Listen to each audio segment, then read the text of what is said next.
GPT-4 peut s'améliorer en réfléchissant sur ses erreurs et en tirant des leçons de celles-ci. Même si le monde arrête le développement de l'IA, GPT-4 continuera de devenir plus intelligent, et en me basant sur des papiers publiés au cours de la dernière semaine, notamment Hugging GPT et AutoGPT, je vais vous montrer que non seulement GPT-4 bat ses propres records, mais aussi comment il aide les chercheurs en IA à développer de meilleurs modèles. Bonjour les futuriens et bienvenue sur la chaîne de Dr Futuro. Alors récemment, on voit un peu partout des articles sur le fait de mettre en pause l'intelligence artificielle.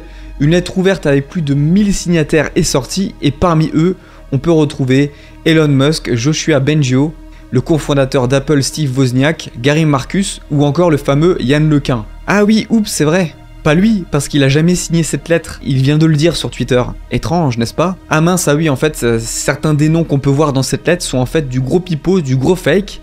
Bref, on sait pas vraiment qui a signé, ça donne pas trop de légitimité à cette lettre, et ça n'a pas empêché les journalistes qui cherchent le sensationnalisme à en parler partout. Il est fort possible qu'Elon Musk et d'autres patrons d'entreprise ou d'autres scientifiques aient signé cette lettre pour tenter de se donner 6 mois de plus afin de rattraper leur retard sur OpenAI. Il faut pas oublier qu'Elon Musk a bien dit qu'il allait faire une IA non woke pour concurrencer ChatGPT, une IA qui devrait du coup s'appeler Based AI, d'après ce qu'il a dit. Mais pour l'instant, on n'a pas plus d'informations à ce sujet, donc on pourrait très bien imaginer que Elon Musk ait signé cette lettre pour se dire voilà, si jamais ça marche, ben ça va me donner 6 mois de plus pour rattraper le retard sur OpenAI. On a même eu le droit à des articles assez hystériques, notamment dans le Time, écrit par Eliezer Widowski, qui s'appelle « Il ne faut pas juste interrompre le développement de l'IA, il faut tout arrêter. Plus doumeur que ça, tu meurs. Oh yes, ça rime en plus. » Bref, un peu de sérieux, cet auteur de blog et d'histoires de science-fiction a d'ailleurs été invité dans un podcast récemment chez Lex Fridman, un interview parfait si on cherche à finir sous Xanax. Ok, je reviens vraiment au sérieux. Bref, dans tous les cas, faire une pause sur l'intelligence artificielle servira à rien et ça sera même contre-productif car si l'Occident fait une pause dessus, ben ça laisserait le temps à la Chine de rattraper son retard et je pense qu'il vaut mieux qu'une IA aussi puissante ne soit pas dans les mains d'un pays totalitaire. Et pour en revenir à la recherche, il y a un nouveau papier qui vient de sortir il y a tout juste quelques jours sur la réflexion et sur la création d'un agent autonome avec une mémoire dynamique et une réflexion personnelle. Ce papier a littéralement captivé l'attention mondiale dans le milieu de la recherche. Dans ce papier scientifique, on peut notamment lire « Pour tester notre hypothèse, nous équipons un agent basé sur le LLM d'un LLM autoréflexif et d'une heuristique simple pour détecter l'hallucination et l'exécution inefficace d'une action dans une approche nommée réflexion. » Donc ça veut dire quoi? Ça veut dire qu'ils ont donné un modèle de langage à un autre modèle de langage qui va lui donner un aspect de réflexion. C'est quand même assez intéressant et impressionnant. D'autres scientifiques ont d'ailleurs interprété les résultats, notamment le légendaire Andrew Karpathy de Tesla, qui travaille maintenant chez OpenAI, et il dit que cette stratégie de métacognition révèle que nous n'avons pas encore vu toute la capacité maximale de GPT-4. Et alors du coup, qu'est-ce qui a été découvert exactement? Eh bien dans ce papier, ils ont utilisé GPT-4 pour battre les standards de GPT-4 dans le test Human Eval en utilisant cette technique de réflexion. Donc ce n'est pas du tout un test aléatoire, c'est un vrai test de codage qui a été conçu il y a 2 ans par les chercheurs les plus expérimentés dans le monde de l'IA. Et comme vous pouvez le voir dans le long du papier, il y a aussi le directeur scientifique d'OpenAI, Ilya Sutskever. GPT-4 tout seul avait un score de 67% de réussite dans ce test il y a 3 semaines, et maintenant il est à 88%, suite à l'intégration de cette technique de boucle autonome. Notamment à la page numéro 2, les scientifiques disent « Nous émettons l'hypothèse que les larges modèles de langage, les LLM, possèdent une propriété émergente d'autoréflexion, ce qui signifie que les anciens modèles ne pouvaient pas le faire, on ne pouvait pas le faire aussi bien. C'est comme si les modèles GPT apprenaient à apprendre de façon totalement autonome. C'est incroyable. » D'autres scientifiques émettent des percées similaires, notamment dans ce papier qui est sorti même pas quelques jours après, qui s'appelle « Améliorer les complétions de modèles de langage à grande échelle avec des agents de résolution basés sur le dialogue ».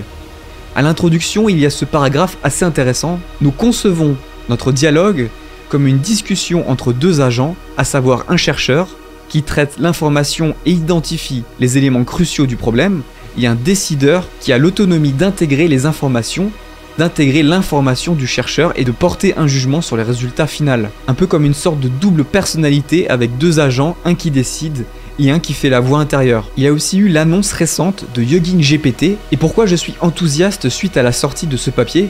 Bien parce qu'il stipule que leur modèle pourrait être une étape de plus pour arriver à l'intelligence artificielle générale. En fait, Hugging Face, c'est une grosse librairie de modèles d'IA open source qu'on peut récupérer et utiliser, et en gros ce papier sorti par Hugging Face cherche à contrôler plusieurs modèles d'IA. Dans cette image, il donne à l'IA un prompt qui demande de décrire la photo et de compter le nombre d'objets.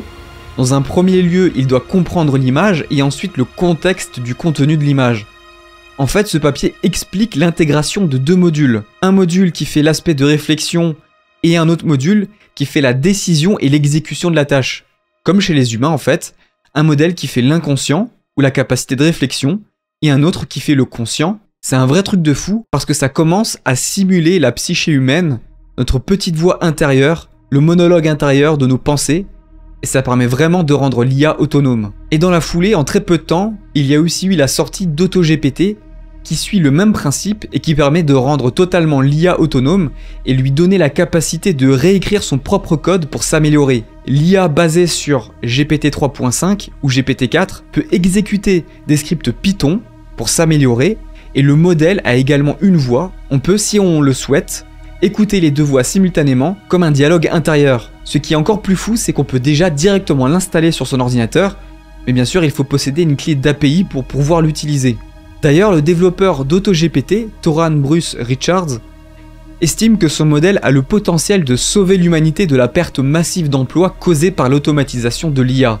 Si chacun a accès à sa propre équipe d'IA autonome, tout le monde est habilité en fait, et tout le monde est complet dans son travail. Qu'en gros, ça rehausse le niveau des travailleurs sur le marché du travail sans forcément trop détruire d'emplois. Après, c'est son avis, on verra bien ce qui va se passer dans les prochains mois. On peut aussi parler de ce tweet qui a été fait par un scientifique qui explique qu'à partir du 19 mai 2023, la courbe du nombre de paramètres dans les modèles d'IA sera verticale.